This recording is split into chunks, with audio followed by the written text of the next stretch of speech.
You're watching Women of Strength TV with a purpose-driven woman who has a yearning deep in her soul to serve the world. Presented to you by Ange Wilcock, creator of Evolutionary Model of Well-Being, Mindfulness-Based Storytelling, and the Raw Woman Project, a businesswoman on a mission for every human on the earth to feel enough.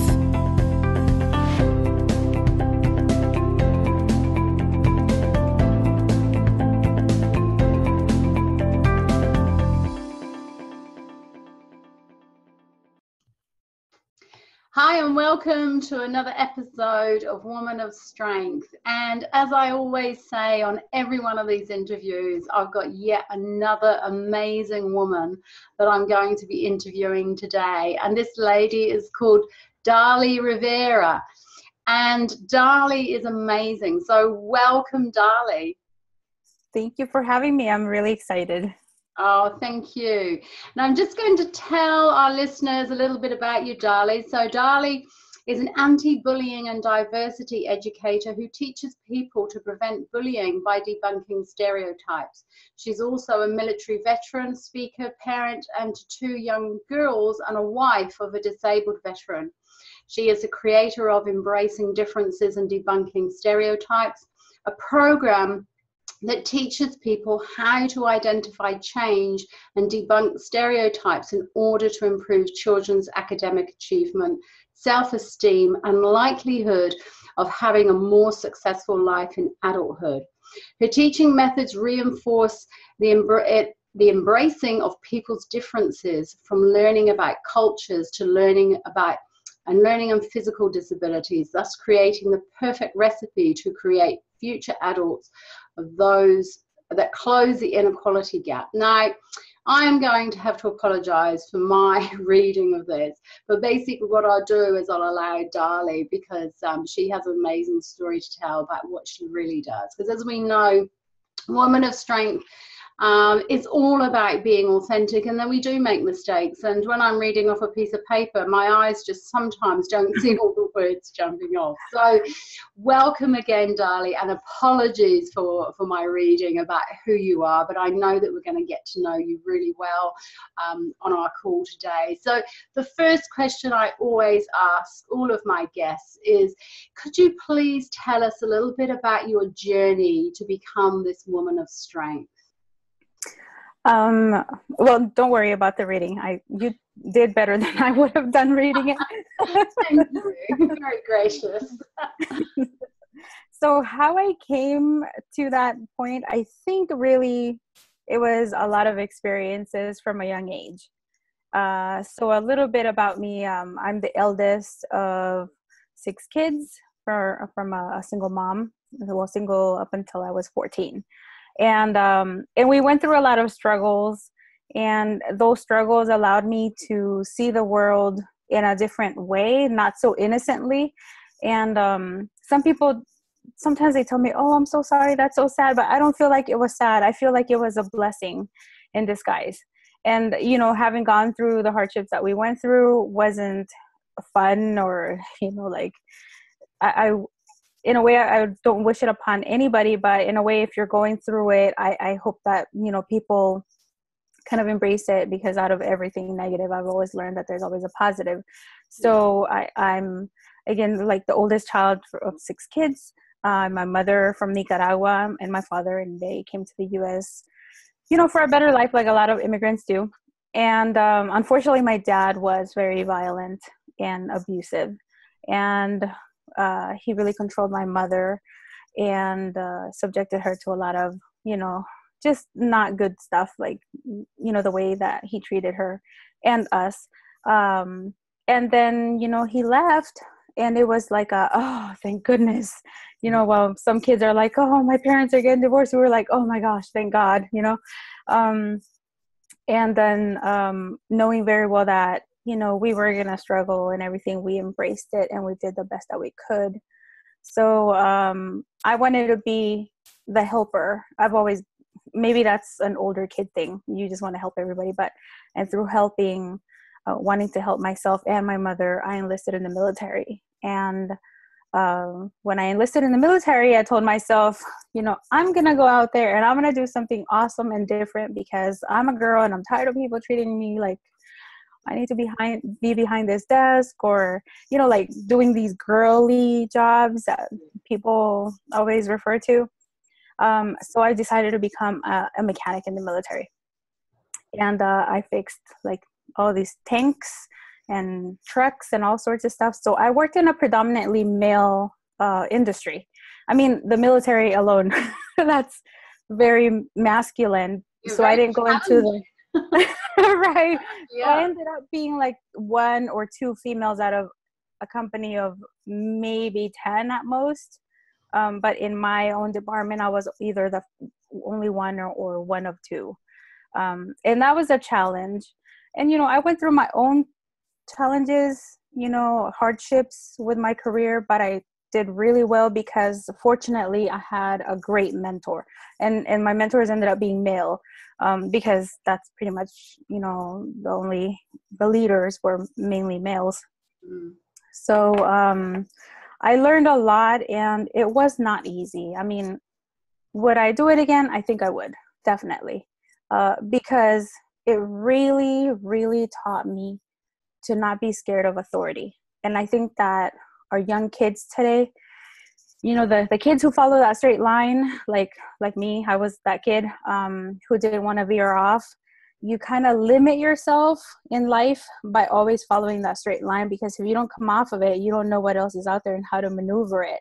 And I think that's great life skills that can help you become a stronger human being. And also it pushes your creativity, and you end up just doing amazing things. And so I wish I would have learned to kind of bend those rules and get out of that straight line and stuff when I was much younger. And I think looking back, in a way, I kind of did and didn't realize it. Just like by joining the military and selecting a job that was not socially gender expected, you know. And then of course, as a grown up, you just, you know, life throws stuff at you. And one of the things that really made me grow, I feel like, as an adult, was having to get out of the military as a new mom. And all of that changed because I served in the military for 10 years. And so you kind of become institutionalized with a certain mentality, certain expectations. And then you come into the civilian world, especially because, you know, I went into the military like less than 30 days after I graduated high school.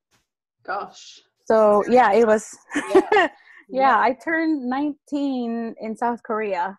I think that was like the third day I was in country. And then, and I met my husband. So I married young, I was 20, and then we didn't have children until like 7.5 years later. And then at that time, after our first, we got pregnant with our second right away, and then decided, okay, it's time to leave the military because it's not working out. I knew my time was coming close to either re-enlist or just become a civilian. And having kind of felt what it was going to be like with my first child, I decided to get out. But I ended up getting out of the military at the end of 2007. And in 2007, the market was crashing in the United States. And I had no idea how bad it was going to be. I had just purchased a new home. I had just, you know, I had a new vehicle because I had upgraded because we had two kids now. And then my husband, he was already out of the military. He had been injured, and the Veterans Affairs was kind of providing some care for him. But then suddenly his health just went downhill almost overnight. Wow. So I found myself unemployed with no health benefits, taking care of a husband who could no longer work. And so we kind of floated our bills and, you know, all of our stuff on savings, and thank goodness we had savings. But that didn't last long. And, you know, that right there, that was, I call it the dark moments of my life. Like really, I think back on those times, and I remember the fear, you know, the fear of like, my gosh, I am in charge of these two little lives now, and I have a husband who's really depending on me. I'm the only one who can work. It's like, what am I gonna do? And then suddenly you just start doing things. You let your pride go, and you just do what you have to do, you know? So I ended up, I would do side jobs because right before I left the military, my husband was a realtor. So he was making great money because the market was great. And of course, then the market started crashing and we started seeing his profits, you know, decline a little bit, but it was still okay. And then I was doing it part-time with him. But then when I got out by that time, because I got out October 2007, it was looking really bad. And then I had these 2 new babies. So from going to being an agent, I went to cleaning the foreclosed homes for other realtors. Yeah. Because nobody was, you know, homes were not selling and people were afraid. And I started doing real estate consulting for those people who were trying to save their home. And then we ended up, you know, in that same situation, having to save our home. So all of these things just give you strength and you don't realize it at the time. Yeah. And then somehow... Yeah, sorry, I was going to interrupt. I was going to say it's like, you know, that whole event, but well, the cumulative events that happened, it was sort of like you having to press the whole reset button on your life, reevaluate everything and start from a neutral place again. That certainly takes a lot of strength and a lot of inward looking at, you know, what's key in life, you know, where's my value base, what's important to me, and you went out there and did it. You know, you went out there and did the absolute necessities to help and support your family. And so you talked a bit before about, you know, you had a mentor. Is this something that you'd learned or role modeled from your mentor, or was this just something else that was really guiding you to do this? I think as a kid, I remember my mom always telling me, listen to old people. I know they're boring, but they have all the knowledge. Yeah. And I would, and I thought, oh yeah, you know, they're pretty interesting, you know, very, very old people. I would purposely seek out like somebody's grandparents or great grandparents and just ask about, you know, what did you do when you were younger? And I'd always learn something. So I think that throughout my life, I've always kind of gravitated to the one person who would kind of stand on the sidelines and tell you, hey, you shouldn't do that or whatever. And I think that they noticed. And these people always came to me, and yeah, like one of them, Chief Vasquez, I'll never forget him. He pulls me off to the side and he was like, Rivera, don't you dare get pregnant. You tell your husband you cannot have children right now. You have to build your career first. And I thought, what is this man talking about? I mean, we know each other, but we don't know each other, you know? Yeah. And then he would say, that nice car he's driving, stop that crap. He said, those rims and all that luxury stuff, stop it. You need to go out and buy a house. And I was 23 at the time. And I thought, this is crazy. Me, 23, buying a house. Come on. I lived in government housing because my mom needed the help. Yeah. You know, like, I'm not going to buy a house. That's crazy. But then the idea stuck. And then I started looking into it. And then right after I turned 24, I had purchased my first new construction home. Wow. And I was like, whoa, what just happened? You know? And I also came up the ladder in the military because he would tell me, you need to study, stop. And I remember pregnant females would walk around throughout the base, and he would tell me, you see a pregnant woman, you turn around, don't even drink out of that water fountain they just drank out of. Like, you know, he was amazing. And I was lucky that I was stationed at that base for 5 years. So I had him for about 5 years until it was time for me to move on. But, and I've done that. Do you think he saw the potential in you that was maybe different to other women that were in the military? Yes, I definitely think so, because we had a department where it was predominantly females, and I noticed he wouldn't really go around and speak to them the way he spoke to me. And I remember asking him, like, why me? And he said, because I know you can. That's all. And that's good enough. So just stop asking and do it. And he was very, very blunt. And in the military, you have to keep a certain appearance and a certain weight. Yeah. And would walk around, and he's like, Rivera, you're getting fat. go run extra miles. I was like, that's so mean. But I was like, okay. But I would do it. It wasn't an insult. It was, oh, he's So looking was up. it motivate? Like, did you see those sort of derogative comments as a motivator as opposed to someone? Yeah, definitely. And they never felt like a derogatory comment. I knew that it was because of the tone and his facial expressions, his body language.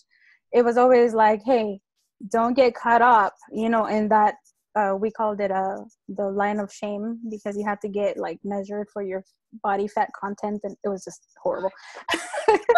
But it was like, if you were on that line, and unfortunately I was always on that line because my body was very deceiving. I weighed more, but I always was a lot leaner and stuff. Yeah. So but he would always tell me, it's okay if you're in that line of shame, but you're not fat, you're just built differently, and anytime I see you gain weight, I'm going to tell you, because you're not going to be one of those people who does not meet the standard, because I know you can. So I know he definitely saw it in me, and I feel like I was very fortunate because I never really saw a lot of that. It was more like the mentors that I saw was more like friends hanging out. Yeah. And, it wasn't really teaching something to another person. So when I became a senior officer, I ended up purposely like the one who got the most crap, who was told, you're not going to make it, you're sorry this or whatever. I was like, come here, let me help you, because I hated seeing people stigmatize somebody just because they didn't believe in them. And I understood that it was mainly because they were not as fortunate as I was.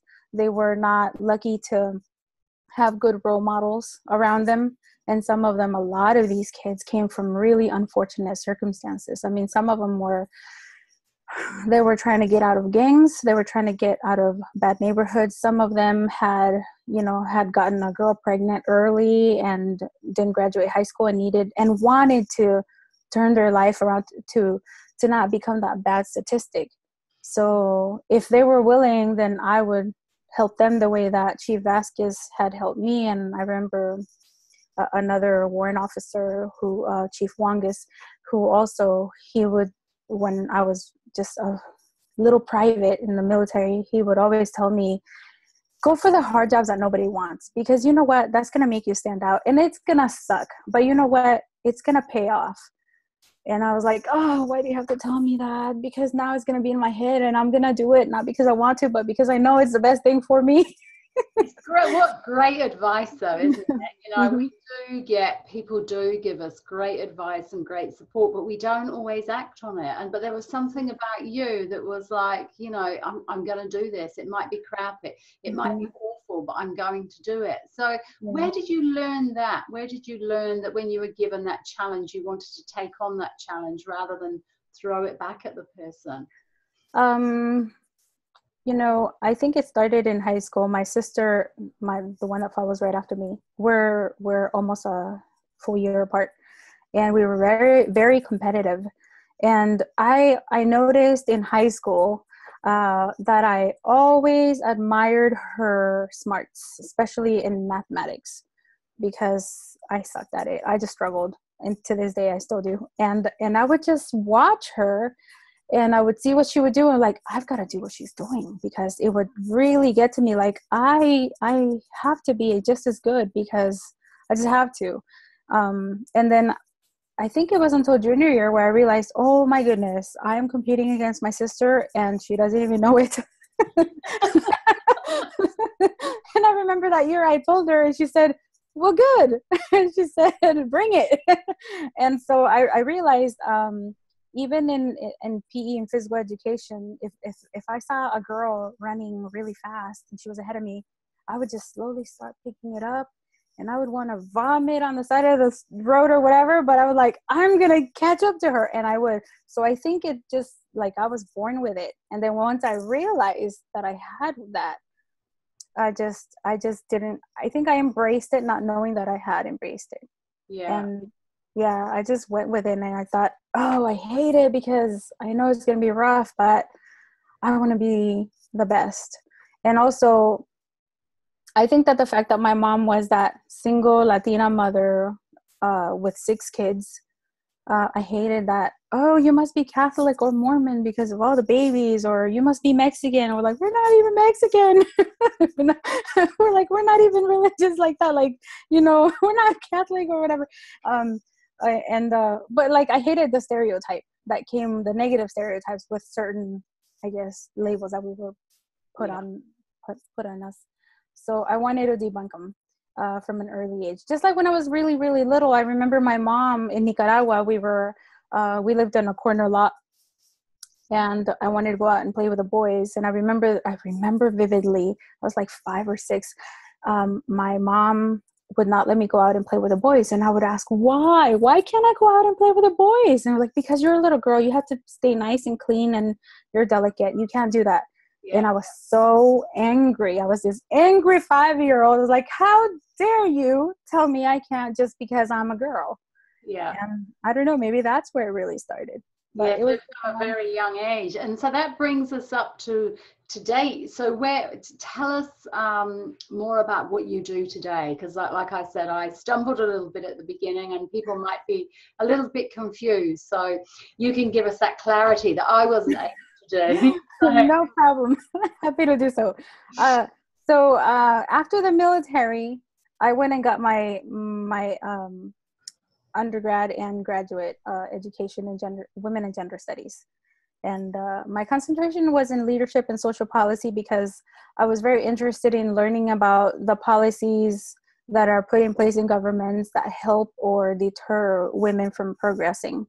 And also the way that women are seen, because of course, having become a senior leader in the military, there were some resistance that I felt from men, and also from just for being young and for being a woman, and also from being Latina sometimes. But that always stuck with me, and I saw certain things that I thought were really unfair. For example, when I was a drill sergeant, there were a lot of boys or young men who had what they called shaving profiles. A doctor would tell them, okay, you're allowed to not shave for so many days because you get razor bumps under your chin or whatever.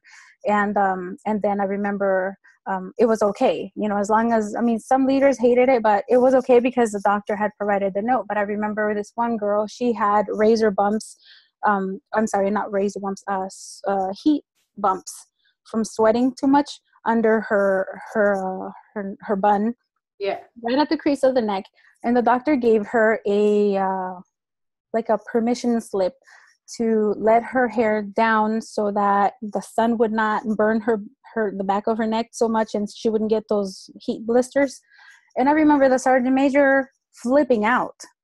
And he was like, no, absolutely not. This female needs to put her hair back up. And I remember asking him, well, why is it okay? He has a full-grown beard. It does not comply with uniform standards. She just has her bun low, but it's still kind of put together, but it's low. There's no difference here. There's a doctor's note. And that really bothered me. And I saw little things like that throughout life, not just my career. Yeah. And so, and then it kind of instilled like the idea of creating some kind of program for younger kids to embrace equality. But then I also, as I continued my research, I realized I need to do more than just gender equality. I need to do like the embracing of all differences, because I saw a huge epidemic going on bullying. And the first experience I had was when my children started kindergarten. A little boy asked my little 5-year-old out. She said no because she's 5, and you know, I was like, I can't have a boyfriend, I'm 5. And he got really, really upset. He had 2 slightly older brothers, and I realized that those 2 older brothers had this incorrect idea of what masculinity is. So they would kind of tease him, and they would like grab him from behind, hold him, and then the other brother would punch him right there at the bus stop just to tell him to man up. And I felt so bad for this little boy, because kindergartners, you know, and I mean, the oldest was in, I think, 3rd grade at the time. And then my daughter got bullied, and then other girls got bullied. And I thought, this can't be happening, because, I mean, you experience this when you're much older, in high school, maybe, you know. I remember being bullied in elementary school because I was an immigrant, and I was learning English, and I was like kind of really, really dark. So I got teased, but I just didn't expect for my children to experience that so young. So that is how my program, which I call Embracing Differences, Debunking Stereotypes, was born. And I realized if you debunk a stereotype, because kids hear it all the time through jokes, through television, through commercials, it's everywhere. It's in books, everything. I mean, so I decided if you can teach your children that this joke does not actually have truth in it, then you can diminish or eliminate bullying, because kids will now understand it. Okay, I know why he wears a turban, or I understand why Philippe from France's accent is it's different than a Latin American accent. It's not that the European accent makes him smarter because he was able to learn another language, and then the Latin American child is dumb because they have an accent, So these little things, and also teaching them language that subconsciously can change your expectations about somebody. For example, in the classroom, I hear a lot of teachers say, "Hey guys," when there's a bunch of girls and boys. And I know that term guys is like the modernized general default. I'm guilty of doing that too. But I will go, it's normal. Yes, but it's normal we because don't think about it, do we? Yeah, exactly. It's normal because society, that's what we've been trained for. But if you start thinking about the consequences of it, guys is the default, therefore male is the default, and then you're kind of devaluing or putting women as the other. And so with my program, I have several modules. They touch on different things, like that fine line between teasing and bullying, because that's how it starts. Kids start teasing, and then they think it's funny, and more kids join in, and they start targeting that one person where they're getting the most attention for teasing, and then that becomes into bullying. So I do one-on-one coaching with parents, and I go into the school districts. I present my program. And I'm really excited because so far it's been very well received. And I also implement it in story time at libraries. And I'm really excited to be doing that because I thought I'd have a lot of resistance, but parents are loving it because it's not just teaching kids the ABCs or the colors and shapes. And, these books that I use from the library, because I also like to instill, the love of reading. These books have been hand selected, like I've gone through to make sure that the message ties in with my theme. Yeah.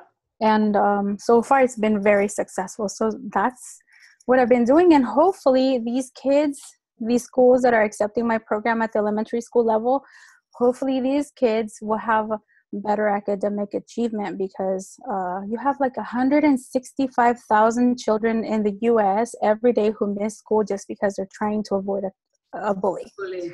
Yeah. And we have, not number wise, but we have a big problem in New Zealand too. And not only with bullying in schools and kids, bunking off of school, but also teen suicide. Our teen suicide rate just seems to be going up and up. And it sounds like what you do with your education and helping young people understand, when we understand something, it builds resilience in us, because we don't take it in internally, and it doesn't always create, psychological problems for us. So I think what you're doing is amazing, and it's going to help young people on so many different levels. It's phenomenal what you're doing. Yeah, so with your program going into schools, and I love the library idea. That's amazing. But with going into schools and the library and teaching parents and doing your one-on-one coaching, have you got anything online at all that parents, or resources that parents can go to? Because I'm sure mums listening to this is because every woman of strength is also a mum too. Yes. Because a lot of the time that's how we get to that place. Is there any resources or anything that anyone watching or listening to this would be able to access to help them and to help their children? Yeah, definitely. So I'm still working with upgrading my website with all the information. But for right now, the main thing that I'm doing is I'm blogging once a week. And I have a great article. It's called 10 Ways to Help a Bully, because we focus most times on speaking about the victim, but we don't focus enough on, okay, what's causing the bullying and how can we help these children? Because they're just as much the victim as the ones that they're committing. Yeah. Absolutely. As a therapist, I know that, when children are the bullies, it's because they don't feel enough and they have to have some power or control, not necessarily on a conscious level. So fantastic that you're doing that too, that you're working with, the young people that bully as well as the children that are bullied. So your viewers can watch, read my blog at dalitalks.com. And I'm also on Instagram and Twitter and Facebook. But soon, very soon, because I've been working on just making a whole separate section on my website about these topics.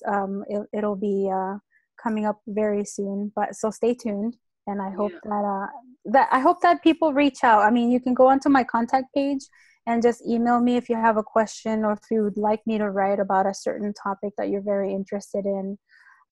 I'd be more than happy to, because there's still so many questions out there that haven't been answered or asked, and so I'm up for the challenge. Ask me, I will research it and I will give out the information. But and I love working with parents and teachers too, because another thing that I found out is that most teacher programs don't actually have any courses on how to handle bullying in the classroom, because I learned that the majority of bullying happens in the classroom when people are present. And that's petrifying, because most people think it's in the locker room or, or via social media, because we know that lots of bullying goes on via social media too. But what you're saying is that there's adults in the classroom that are observing this and don't know what to do about it. Right. Yeah. And I also speak about other bully related issues like teacher on teacher bullying. Unfortunately, that exists. And there's also teacher on student bullying. And it's really sad. A lot of them don't realize that that's what they're doing, because they don't understand the differences of a child. For example, a child who, say her name is Maria, and the teacher keeps insisting that her name is Mary.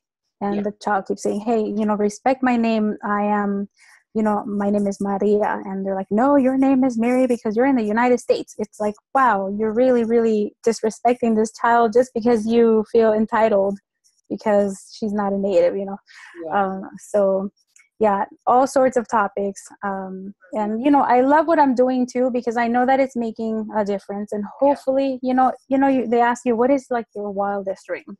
My wildest dream is for my program to catch on like wildfire throughout the U.S. And then to be able to help all these children. Well, how amazing it will be worldwide, because we have the same problems all over the world, don't we? Yeah, we should do, yes.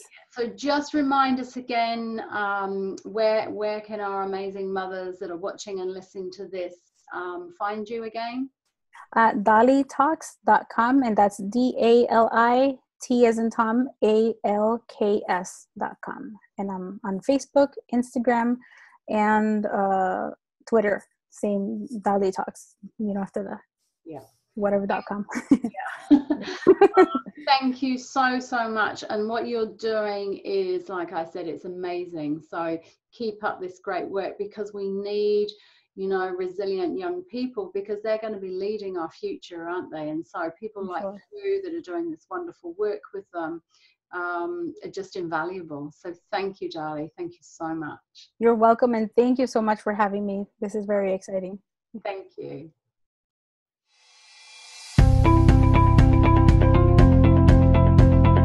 Remain real, authentic, and whole. Be yourself and continue to follow your dreams. Thank you so much for watching, and we'll catch you next time on Woman of Strength TV.